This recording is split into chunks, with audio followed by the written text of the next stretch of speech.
If something happens to me, know that I have always loved you. These were the words that opened my last letter. Perhaps the hardest I've ever written, and perhaps the most important. Here, on the battlefield, where the earth shakes with the sound of cannons and the sky is covered in smoke, I learned that tomorrow is a luxury. And when tomorrow is uncertain, the only thing left is to say what your heart has been screaming in silence for a long time. It's dawn. Most men sleep, some pray quietly. Others write letters like this. Tomorrow, at dawn, we will march into one of the greatest offensives since this war began. No one says it out loud, but we all know, many of us will not return. I don't know if this letter will reach you. Maybe the mail will be destroyed. Maybe I'll lose it in the field myself. But I need to write it anyway, because if I no longer have the chance to look into your eyes, I want at least these words to survive. I want that, even in the midst of the ashes. What I feel for you continues to exist, even if it's just in this role. War has a cruel way of reminding us of what really matters. When everything around is death, love takes on an almost sacred glow. I remember our afternoons in the garden of your house, when the world was silent and the weather seemed kinder. You in your light dress, your bare feet on the grass, a light laugh escaping between your teeth. Me, trying to save every second like someone keeping gold in a safe. It was another time. Another world, and yet each image still lives in me clearly. Today, between trenches and explosions, it is still your face that I see when I close my eyes. It's still your voice that I hear when everything goes silent. And that's why I write. I want you to know that you were my home, even when I was sent so far away. It was your love that kept me going through the most difficult days. When the mud covered me up to my knees and the cold went through my bones, I thought of you. When fear hit like a giant wave, I remembered your hug, and that was enough to continue. Every line of this letter is written with trembling hands, not from fear of death, but from the emptiness of not seeing you again. I don't know if I'll have time to say everything. The battle is close. The sky is already starting to lighten. But while I can, I write because I couldn't bear to leave without you knowing the deepest truth in my heart. I loved you with everything I had in me. I don't say this out of despair. I say it because it's real, because you need to know that you changed my life. That gave meaning to my days before and during this war. That even with the world in ruins, there is still beauty, and it lives in you. If I don't come back, please don't cry for me. Cry for the world if you need to, but not for me, because I left loving it. I left remembering both of us. I left with you inside me, and that, my beloved, no one can take away. If this letter reaches you, keep it. With care, she's all that's left of me, and at the same time, everything I've always been, a man who loved, who was afraid, who fought, but who never stopped believing in you. Tomorrow, when the sun rises, I will be with my companions. We will march with courage, because we have no other choice. But before I went, I needed to leave this last piece of me to you. This piece that the war didn't take, that time didn't erase, and that only belongs to you. Thank you for loving me. Thank you for existing. And if, by some miracle, I return, I promise to never leave again. With all my love, yours forever, Nikolai. Before the sirens, before the uniforms, the trenches, and the silent tears at train stations, before all this, there were two of us. There was the city at peace, the lazy Sundays, and the sweet smell of bread coming from the bakery on the corner. There was a clear sky, bicycles passing slowly through the cobblestone streets, and the almost naive feeling that the world would never change. The war was still just a whisper, a distant rumor on old radios, whispered conversations in grocery store lines, newspaper headlines folded on cafe tables. The threat still seemed like an old movie or someone else's nightmare. But we were too alive and distracted to notice. It was in this scenario that I met you. At the end of a calm summer, with the leaves starting to change color, you were sitting on the park bench, reading a book that I later discovered was your favorite since you were a teenager. I remember your hair being touched by the breeze, the way you wrinkled your nose when you underlined an important sentence. I walked past you like someone who didn't want anything, but, in fact, I already wanted everything. We started with exchanged glances, then little waves, until, one day, I sat next to him with a coffee and some excuse about the weather.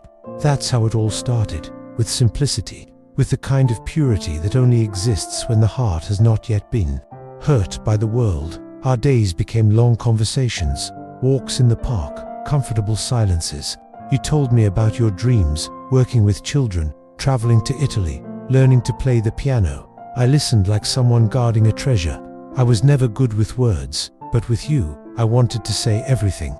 I wanted to be heard, I wanted to be seen, and you saw me, like no one had ever seen. We started making plans, small ones at first, a picnic, an open-air concert, a weekend out of town. Then came the bigger ones, renting a small house with a balcony, adopting a dog, maybe having children. You dreamed of a garden, I dreamed of you. But then, like a dark cloud appearing on the horizon of a sunny day, the rumors began to intensify. The conversations became more serious, the looks more worried. Young people began to disappear from street corners, some voluntarily, others summoned, and I was called. I remember exactly the day I received the letter. I was in your house, with your hands still dirty with dirt after helping plant your first flowers. You were laughing, sweating, your cheeks red from the sun. I almost didn't have the courage to open the envelope, but I did, and with him, everything changed. The war, which before was a whisper, now spoke loudly. It screamed inside me. We spent the following days like someone trying to stop time with our hands. We visited all the places we loved. We relive every moment. And, even with the pain growing every minute, we never said the word end. Because we knew, or maybe we just hoped, that this wouldn't be goodbye. The night before I left was silent. You slept with your head on my chest, and I spent hours looking at the ceiling, memorizing the curve of your neck, the rhythm of your breathing. I kept everything, like someone who knows they can lose. If we had known what was coming next, perhaps we would have said more. Maybe we would have done everything with even more intensity. But somehow, that innocence was also beautiful. It was pure. It was real. It was the perfect souvenir to carry with me on the darkest of days. Today, as I write this letter with hands marked by war, I hold on to that time like someone holding an old photograph. You, sitting in the square, your laughter echoing among the branches. The world is still at peace. It was before the war, before the pain, before the distance, but it was the beginning of everything. It was the beginning for both of us. And no matter how much time passed, no matter how much the war tried to erase the joy of our first days, it couldn't. Because what we experienced before the chaos was stronger than any bomb, more real than any wound, more eternal than any distance. If I don't come back, I want you to know, my love started there.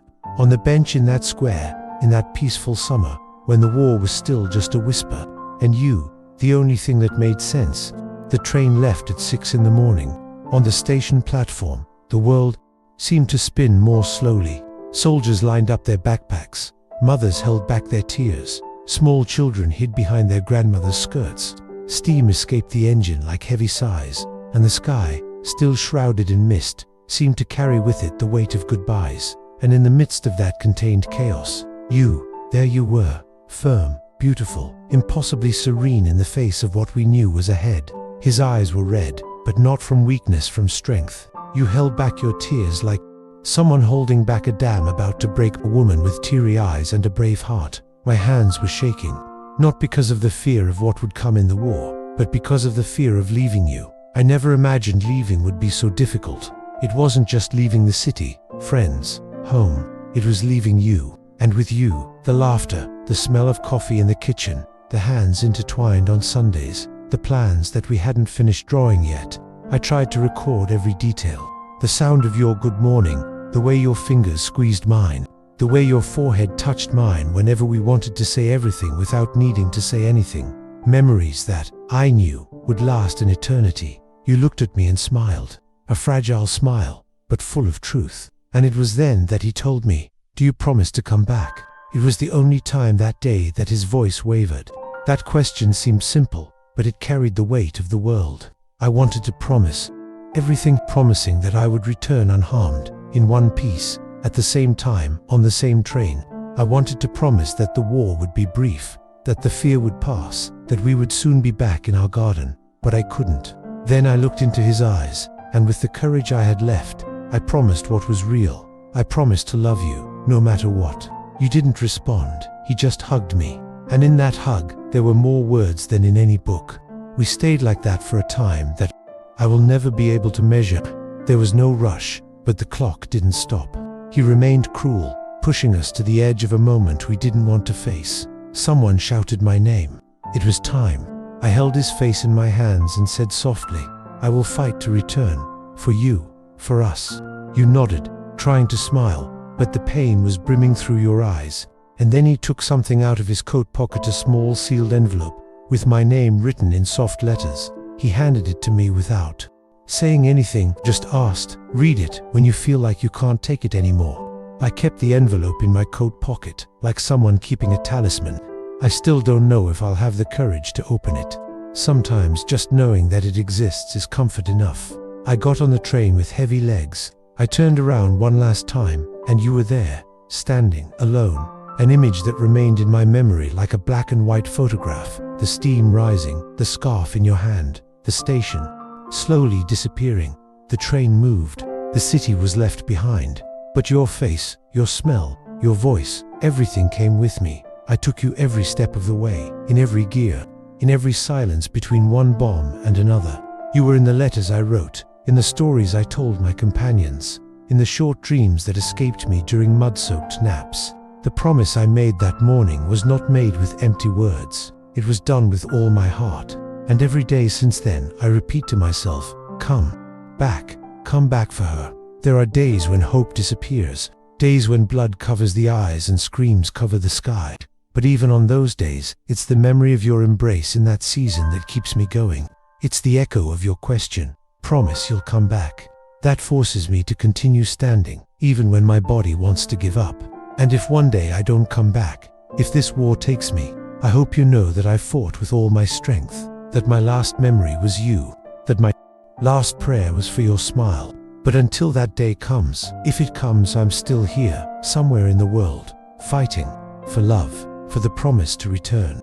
For us, war has its own sounds. The crunch of boots marching through the mud, the high-pitched screams of officers echoing across the countryside, the deafening crash of bombs falling in the distance. All of this forms the soundtrack for those who live at the front. But over time, we get used to it. What you never get used to is the silence between one battle and another. The silence inside the tent, when the dawn is too cold and the tired body refuses to sleep.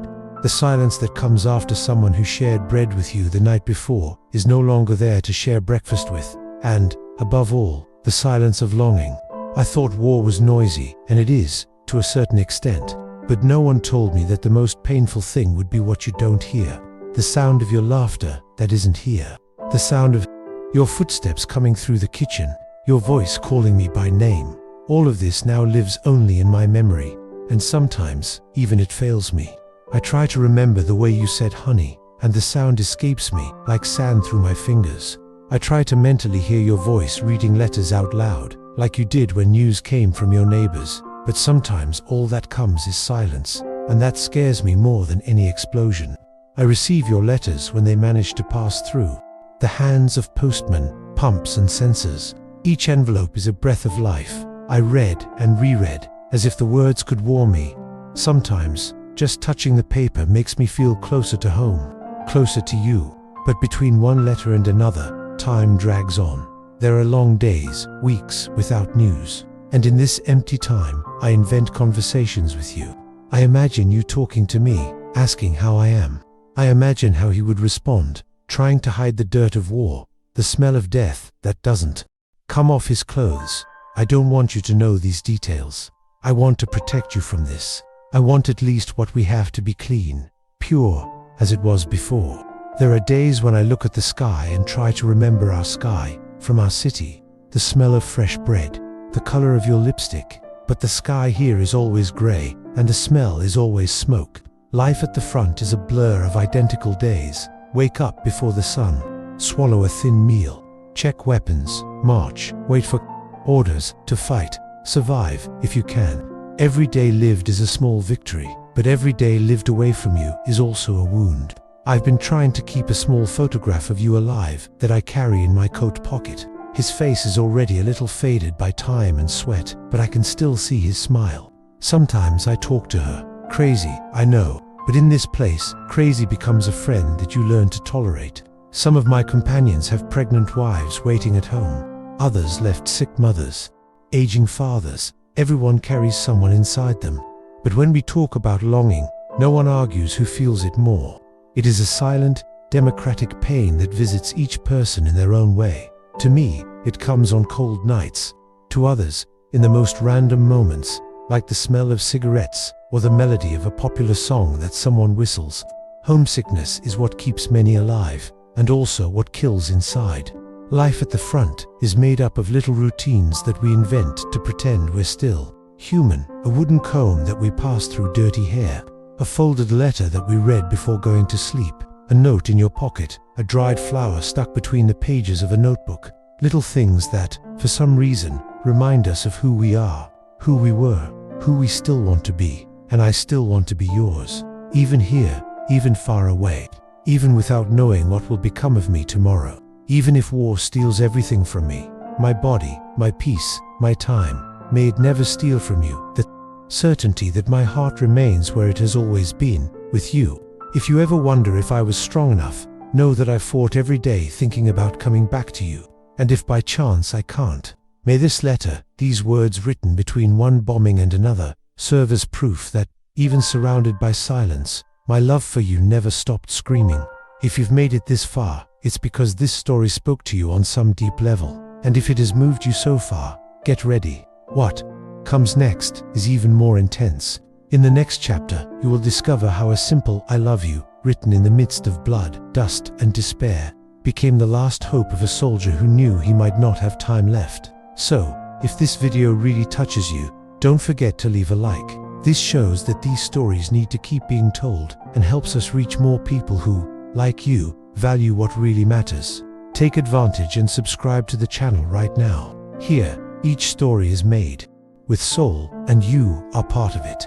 And tell us in the comments, if you only had time to write one last letter, what would you say? We want to read, share, and get excited with you. Now take a deep breath, because what comes next will shake you even more. In the next part, we will follow a man who decides that, if he is going to die, he will die loving. And the way he writes it will stay with you for a long time. Stay with me. The story continues now. I never thought that love could be written in blood.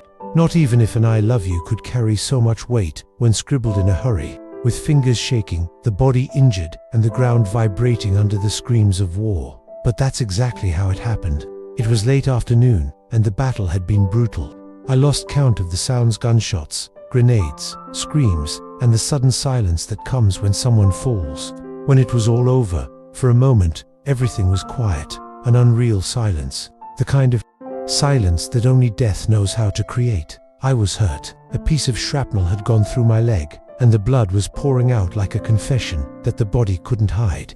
The others ran, tended to the most seriously injured, set up defenses, prayed, and I looked for paper. I can't say why.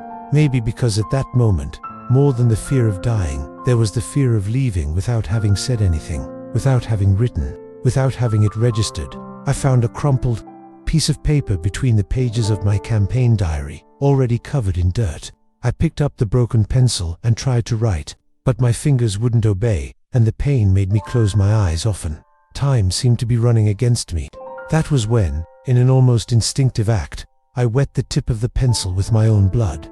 I mixed letters with dust, lines with despair, and even though the words were shaky, even illegible, each letter carried something that I could never express out loud.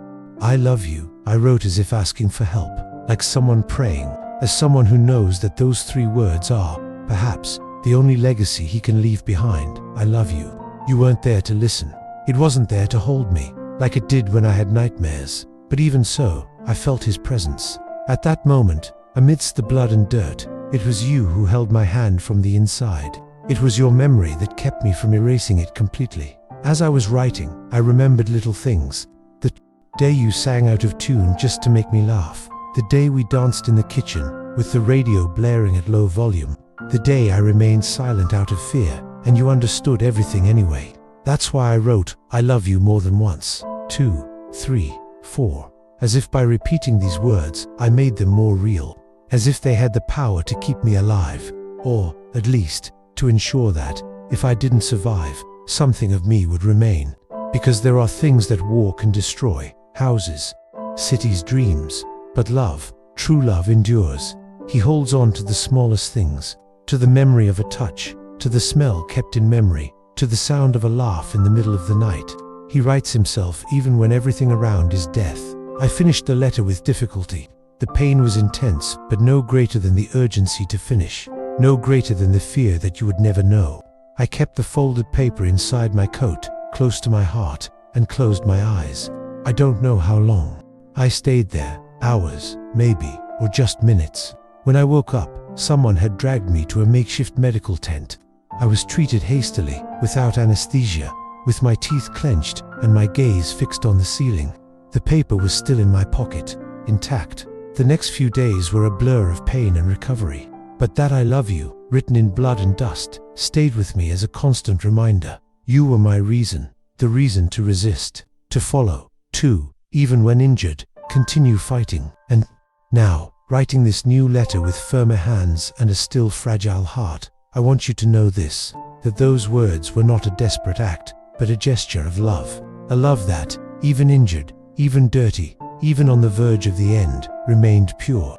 You may be thousands of kilometers away from me, but every time I repeat, I love you, even in thought I feel like a piece of my heart comes home, come back to you. If one day this letter reaches your hands, perhaps you will read it in silence. Maybe cry, maybe smile, maybe just close your eyes and hear my voice saying everything I've never said in person. But if none of this is possible, if this letter is lost like so many others in this world at war, may the wind, at least, carry these words to you. I love you, yesterday, today, always, even with blood, even with dust, even if I don't come back. War, more than anything else, is a constant parade of absences. With each new day, a familiar face leaves. With each new dawn, a name is no longer called during the investigation. With each battle, we are reminded that being alive here is a coincidence, a blessing, or perhaps just a whim of fate. Today, I write with a heavier heart, because I lost another friend, Sasha, the youngest in our platoon. He was only 19. He barely had a beard on his face, but he smiled like an optimistic old man. I dreamed of being a musician when I returned. He said that the first thing he would do when he set foot in the house was hug his mother and play the piano even if his fingers were stiff from the war. Yesterday, a grenade took him from us. Fast, no warning, no chance to say goodbye. And I, who was just 2 meters behind, couldn't do anything. I just saw the dust rise. The silence that followed was the most deafening I have ever heard. War teaches us to be strong, but what it doesn't teach, what we could never learn, is how to keep walking when so many get in the way. How to accept that the place they occupied next to you is now just air and memory. How to explain to your heart that there will be no more silly jokes before bed, no more stories repeated around the campfire. Sasha was just one of many. There was also Piotr, who taught me how to strap the rifle more securely. He died in the first winter of fever and fatigue. Nobody mentioned this in the reports. Nobody wrote their name on medals. But I remember, he liked fries and dreamed of opening a bar. There was Yuri, who sang old songs during the marches, always out of tune, always smiling. He said that laughter was resistance. He was shot by a sniper while fetching water. He didn't even have time to react. And there was Mikhail, my soul brother.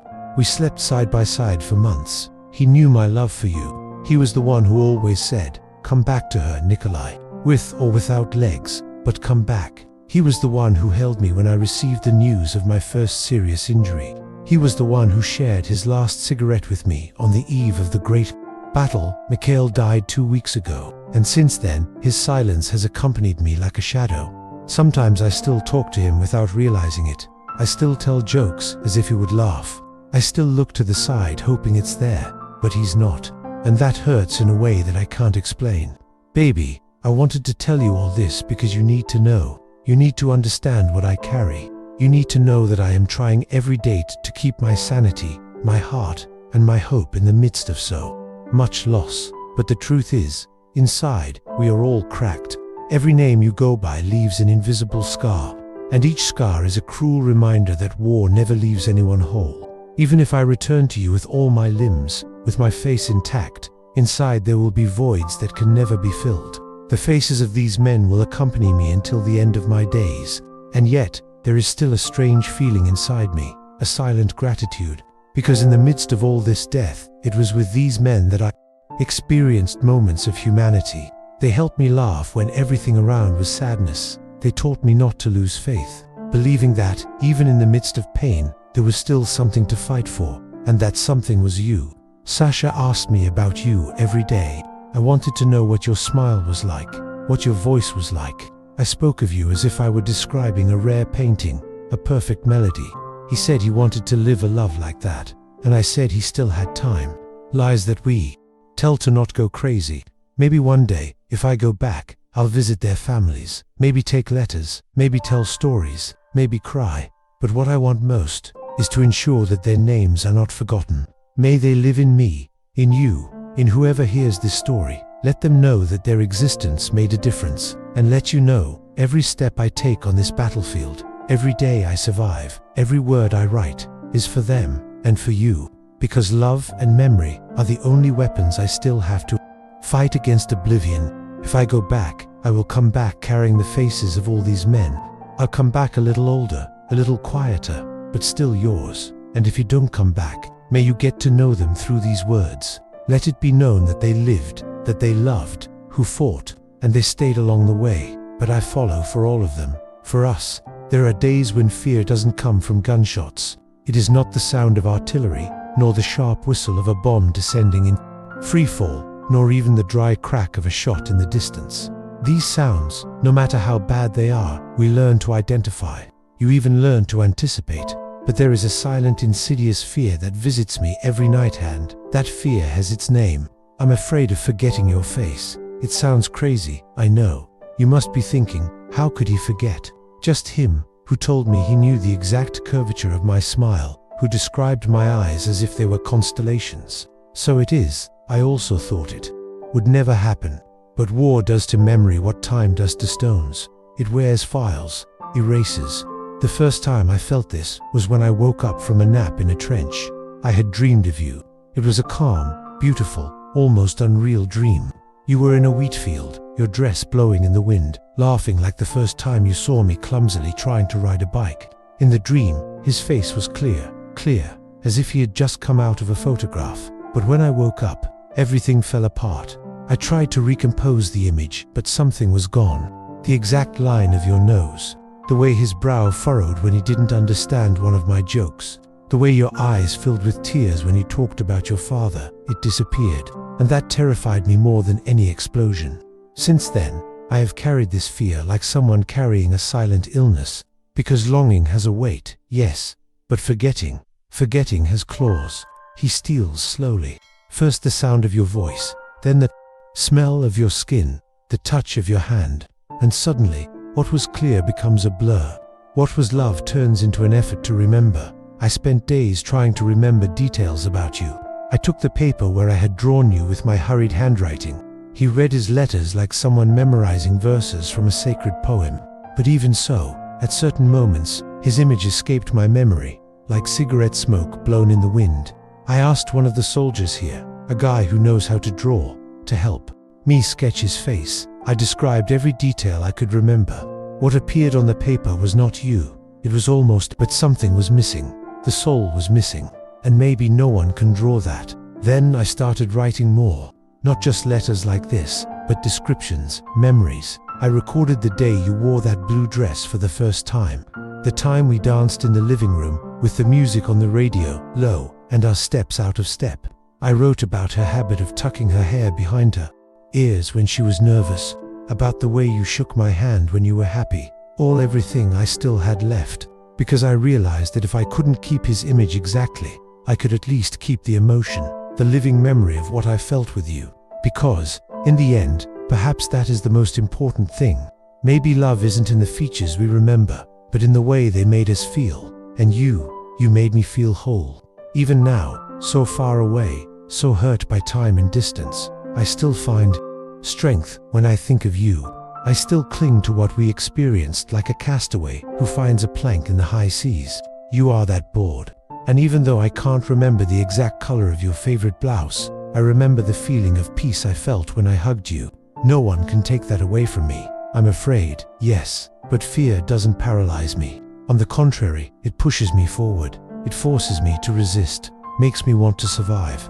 Because if I go back, I want to see your face again. Not on paper, not in a dream, in flesh, in laughter, in tears. I want to be able to say, with my eyes in yours, that love overcame oblivion. And if I don't come back, then let these words serve as a bridge. May they cross time and space and reach you. May, when you read them, you see yourself through my eyes. May you discover, or remember, how much you were and still are loved. May you know that, even if my body cannot resist the war, my memory will carry you to the end. No, I won't forget your face, because even if he disappears in image, he will remain tattooed in the essence of my being. And maybe that's what they call true love. It was a grey morning, a type of grey that is not seen in the sky of our city, not even in the cloudiest winters. It was a grey that seemed to come from within, from the soul of war, from the weight of everything it had already taken from us. We woke up with orders to advance. The front was taken. The enemy had gained ground the night before, and our troops needed to regain position before we were surrounded. No one said it out loud, but we knew that mission was suicidal.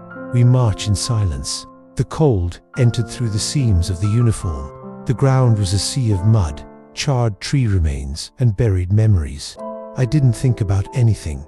I couldn't. The mind goes into a strange state. At these moments, a mix of focus and numbness. The only thing that kept me awake was the sound of your voice, which I made up in my head to distract myself from the death around me. We advanced up a slope. Everything seemed too quiet. And it was there, in that sudden silence, that the explosion came. I don't remember the sound, just the light, an absurd clarity, which invaded everything. Then, an emptiness, a second with nothing, no pain, no image, no world, as if my body had shut down. And then, the impact. I woke up on the floor, dazed, with my ears ringing. I could taste blood in my mouth. The smoke blinded me. Someone screamed for help. Others shot, and I just wondered if I had survived. I tried to move. The left arm was unresponsive. The leg throbbed. The pain came in waves. But it wasn't the pain that made me despair. What hurt me most was the doubt. Will I die here, without seeing her again? Without saying everything that still lives inside me? My right hand reached into my coat pocket. There was his letter. The one you wrote the day before I left, which I never had the courage to open. For fear of what you might have said. For fear of crying. But there, lying in the mud, on the edge between life and death, I opened it. The letters were blurry. Some words had disappeared over time, but still, I managed to understand.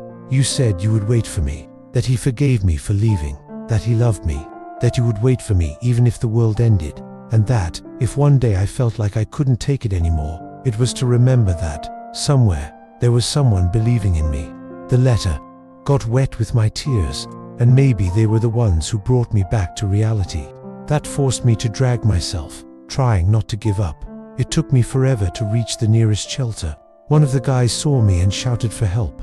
I was carried to the medical tent with my body in tatters. I remember the doctor's face, pale, worried, and his words. This one was close. It was days before I could walk again.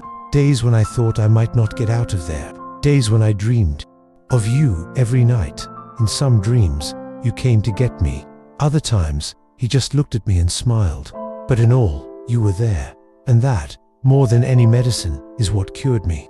I survived, and now, writing this letter, I feel I need to tell you this. Because you need to know that when everything in me said stop, your love said, keep going. When the body wanted to give in, the memory of your hug was what held me back. I almost died, my love, but your love saved me. Not with doctors, not with morphine, with words, with promises, with everything we built before all this started. Because even though I was hurt, even though I was weak, even though the world was falling around me, there was still a part of me that didn't want to leave without seeing you one more time. And if I came back from this abyss, it's because I still have something to accomplish. I still have one last dance with you, an afternoon on the balcony, a leisurely kiss, a candlelit dinner that I promised 1,000 times and never kept. If I survived the day I almost died, it's because life somehow still has a reunion in store for us. And that's why I write. So that if fate changes its mind and my luck runs out tomorrow, you will know this. In the darkest hour of my life, it was the love for you that turned on the only light. If I don't come back, if this letter is the last thing of mine that touches your hands, if war takes me before I can see you again. So, let these words be my present body. May this letter be my hug. That, when you read it, you feel my voice whispering everything that has been trapped in your chest for too long. I don't know how much time I have left. None of us here know. War does not set a time. She doesn't warn. One moment we're laughing, the next we're running to survive. And that's why I write now, because I can no longer risk leaving without you knowing what was always in me, even when it wasn't said. If I don't come back, I don't want you to be angry at life, not even from me. I don't want you to drown in questions or torture yourself with what if. There was nothing you could do, nothing I could change. Wars, when they come, don't ask for permission. They just drag everything in their path, like a strong wind tearing flowers from the field. But even with that, I don't regret it. I don't regret loving you. I don't regret every goodbye, every letter, every sleepless night thinking about us. Because if there's one thing that kept me whole in the middle of this hell, it was the love you gave me. If I don't come back, I want you to live. And I say that with everything in me. Alive, with all the strength you have, with all possible colors. Laugh, love, again if necessary. Travel, plant flowers, do everything we dream of, even without me. Because your life is worth it. She is worth more than any memory, more than any grief. I didn't love you to arrest you. I loved you to set you free. And if I have to leave, may my absence not be a weight, but a gentle breeze that accompanies you. That you will miss it. Yes, that is inevitable. But may it come along with gratitude for everything we were, for everything we had. If I don't come back, please read this letter more than once. Read slowly, like someone enjoying a last sip of wine, like someone listening to their favorite song for the last time. Because here, in these lines, is everything I am, everything I leave, everything I couldn't say. Looking into your eyes, and there's one thing I need to ask you, one last request, if I may. Go to the field where we used to walk at dusk, the one where you picked daisies, and I said each one was a promise from me. Go there, take this letter, sit in the same place where you laid your head in my lap, and ask me to never leave. Take as much time as you need. Cry if you have to. Talk to me, even if I can't answer. And then, get up, and go live. Because if I don't come back, that's where I want to rest in you. In your memory, in your smile, in your continuation. Because we only truly die when we are forgotten. And I know that as long as you live, my name will live on. If I don't come back, know that I fought for love, not for honor, not for medals, for you. Because, when everything seemed lost, your image gave me strength. Your love rebuilt me. And if by chance there is another life, if there is something after all this, I will be waiting for you. In another season, perhaps, in another time. But with the same certainty as always, that you are, were, and always will be, the great love of my life. If I don't come back, know that I will not leave in fear. I will leave with love, with the certainty that, somewhere, someone like you existed, and loved me. This is more than any man could ask for. I never thought I could miss a place without an address so much. But, after all, my house was never a brick building, nor a window with white curtains, nor a stove burning with the smell of coffee. My home has always been you. It was in your embrace that I found shelter.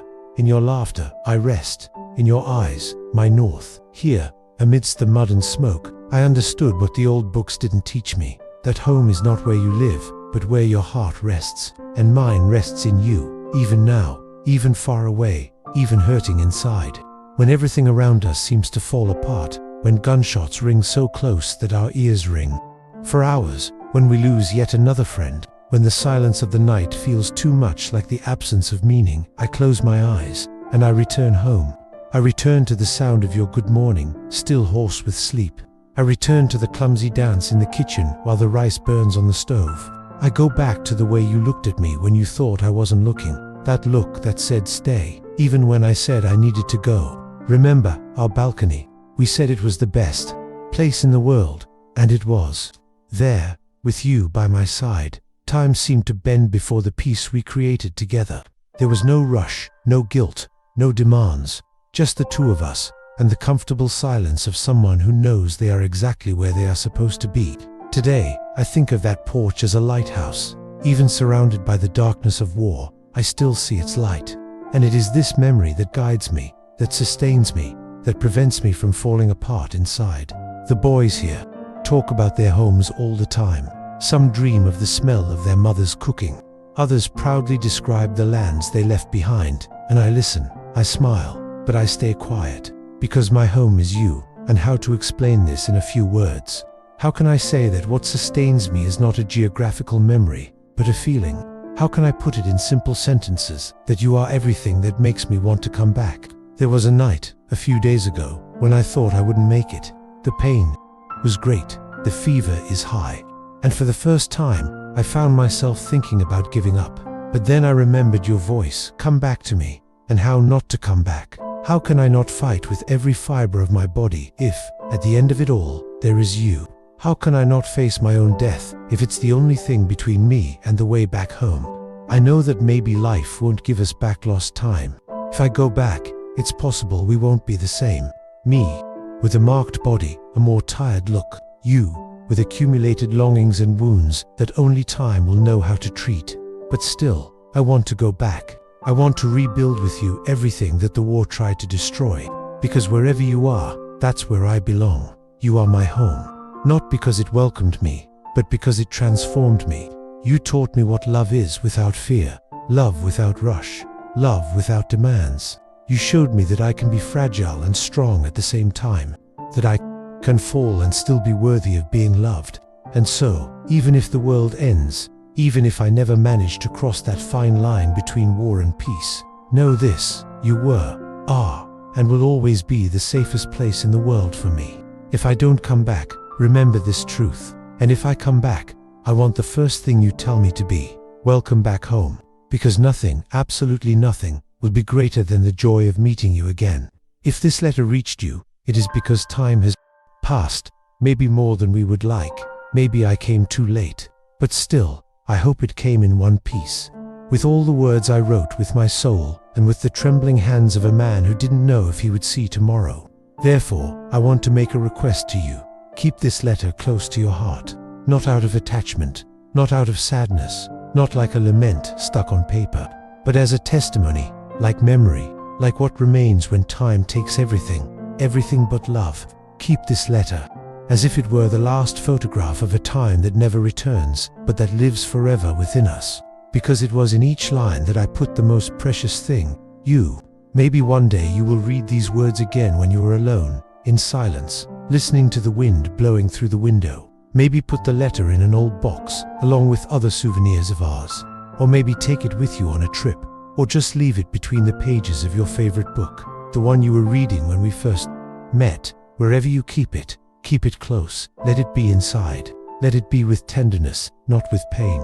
Because this letter was not written to make you suffer. It is, above all, a love letter, of that love that survives distance, time, and even death. You might even find other cards, other promises, other hugs, and over time, other people, and it's okay, in truth. But I want you to know that this letter carries something unique, the portrait of a love that was yours, only yours, and that, even here on the other side of the world, or on the other side of life, remains. Keep this letter, because it contains the sound of my voice saying everything I could never say, looking into your eyes. I forgive you for all the times I was harsh, my regret for the hours I wasted away from you, even when we were still close. And above all, my gratitude for having found you in this vast, cruel world, and, at the same time, so full of beauty. You don't need to show this letter to anyone. If you don't want to, it does not need to be read aloud, or turned into a speech. She just needs to live in you, like a lit spark that insists on shining even when the wind blows too hard. There are soldiers who leave medals, others, stories of bravery. I leave words, because they were the ones who accompanied me on cold days, in moments when blood seemed hotter than hope. They were the ones who linked me to you when there were no more ropes or bridges. And if for some reason this letter has resisted time, censorship, storms, then let it be more than a piece of paper. May it be a reminder that love is more resilient than anything. That, even between bombs and absences, it is still possible to feel deeply, truly. If one day you have children, maybe you will tell them this story. Or not, maybe keep it just for yourself. It doesn't matter. The important thing is that when your fingers touch this paper, you remember that someone, in the midst of darkness, thought of you as light, that someone fought for you, that someone, even scared, even hurt, even on the edge, never stopped loving you. This letter is my last attempt to be with you, not physically, but in a more beautiful way, longer lasting, because the body passes, but words can span centuries if they are true. And these are, if I could ask for just one thing, it would be this, that you cherish these words with the same affection with which you have always welcomed me. May they become your shelter on gray days. May they make you smile when the world weighs heavily. May they remind you that you are, and always have been, loved with everything anyone could offer. Keep this letter close to your heart, and if one day the wind blows too hard, open it again, and let me hug you once again. Between the words, there comes a time when the pen weighs like lead in your hand, not because the body is tired, although it is, but because the soul resists what is to come. Writing the end of this letter is like letting go of the hands of someone about to disappear into the crowd. It's knowing that there may not be another chance. It's like closing the door with the feeling that you'll never hear the sound of laughter on the other side again. It's goodbye. And, my love, I never knew how to say goodbye to you. I've always been bad at it. Even when we spent days apart, even though we knew we would see each other again soon, there was always a lump in my throat, a silly, childish fear that something would take us away from each other. And now, here, on this sheet stained by memories, sweat and dust, I need to find a way to say goodbye to you. But how do I say goodbye to someone who is part of me? There are words that don't fit on paper. There are feelings that go beyond the margins. And there are pains that only silence understands. Still, I'll try, because you deserve it. It deserves every word, every period full of love. As I write, the sky outside is starting to darken. An icy wind enters. Through the cracks in the tent, the other soldiers are quiet. Some sleep with their face turned to the canvas wall. Others pretend to sleep so as not to think about what awaits us at dawn. And I, among these men marked by time, carry something that sets me apart. A reason to fight until my last breath, a name that echoes inside me like a prayer, a memory that saves me every day from despair. You, my love, my home, my choice, my eternal. If this letter is the last thing I will write with my own hands, then may it carry everything that still pulses inside. May it go beyond ink, beyond paper. Let it be more than a letter. Let it be the translation of what we were, what we dreamed of, what we felt. I tried to find a way to end lightly, not to leave you with that weight on your shoulders, but I realized that lightness is not in the absence of pain, it is in fact, and my truth is simple. I loved you until the end. I loved you the days I had you near. I loved you on days when longing was greater than faith. I loved you while bombs fell, while the sky closed, while the world broke. And now, in this moment, even though my body shakes and my inner voice shatters, I still love you. So, as if it were the last time we spoke, I leave my signature here, but not like I was finishing just any letter, not with affectionately or sincerely. I leave it like someone signing the heart, with each beat mixed with the name. I leave it like someone who seals a destiny, like someone who immortalizes a love, with all the love a man can carry in his chest, with the longing that has already become part of my body, and with the hope, still alive, of meeting you again. Yours, beyond the war. Yours, even in your absence. Yours, until your last breath. Nikolai. P.S. If you read this with shaking hands, teary eyes and a heavy heart, know that I'm there, in some corner of the room, watching you, smiling, whispering softly, everything will be fine. The letter arrived on an ordinary morning. There was no rain, nor too much sun. Just that silence that usually surrounds the days when they don't know they're about to change everything. She no longer expected it. The years had passed like leaves in the wind, dragging memories and leaving behind only the sound of absence. His letters had stopped months ago. The army had only sent a brief, formal, dry statement, missing in action. No body, no date, no conclusions. But that morning, the postman called her by name, and when he handed over the yellowed envelope, he looked into her eyes with the gravity of someone who knew. This wasn't just any correspondence. Error, a paper. Her hand shook. The eyes took a while to believe. The handwritten name, the old seal, the creases of time on the paper. Everything seemed more fragile than the heart that beat fast in his chest. She climbed the stairs to her house slowly, as if each step was part of a ritual. He sat on the chair on the balcony, same one where the two used to dream about the future, and for a moment he didn't know what to do. Reading would be reliving, reading would confirm, reading would be touching the end, but not reading would be denying what was left of him in the world. With delicate fingers, he unfolded the paper. The handwriting was the same, strong but tired. And then, little by little, he began to speak again. Every word was a beat of his heart, each paragraph a memory. He talked about the front, about friends, about pain, about longing, and about love. Ah, the love. He was in everything. Between the lines, in the breaks, in the way he spoke of her as someone clinging to the only certainty in a collapsing world. She read slowly, as if swallowing each word for fear it would disappear. He cried, not a desperate cry, but a clean cry, deep, like someone who washes the soul with the water of longing. The world stopped. For long minutes, there was only his voice echoing inside her, and when he got to the signature, when he read that yours, until the last breath, he felt that something was breaking, and at the same time it was falling into place, as if I could finally breathe. She kept the letter in a fabric envelope. He placed it inside a small wooden box, along with his photograph, a dried flower, and the ring that he had promised to make official when he returned. There was no more waiting, but there was peace. In the days that followed, she walked again to the field where they used to go in the evenings. He carried a book, a notebook, and sat under their favorite tree. There, with the wind playing in her hair and the smell of the earth around her, she read the letter again, and once again. Some people said she was stuck in the past, others that she was too strong, but the truth is that she had just made a silent agreement with time, not to forget, but to continue. The letter became a reliquary, not just an interrupted love, but a complete love, because, even though the war had separated them in the flesh, his spirit had found its way back, and love, that, had survived, on paper, in memory, in faith. Years later, when her hair was already white, and her hands were wrinkled like letter paper, she handed that envelope to her granddaughter, and he just said, "Keep that. Here is the story of a man who loved me more than the world was able to allow, and a love that not even war could erase."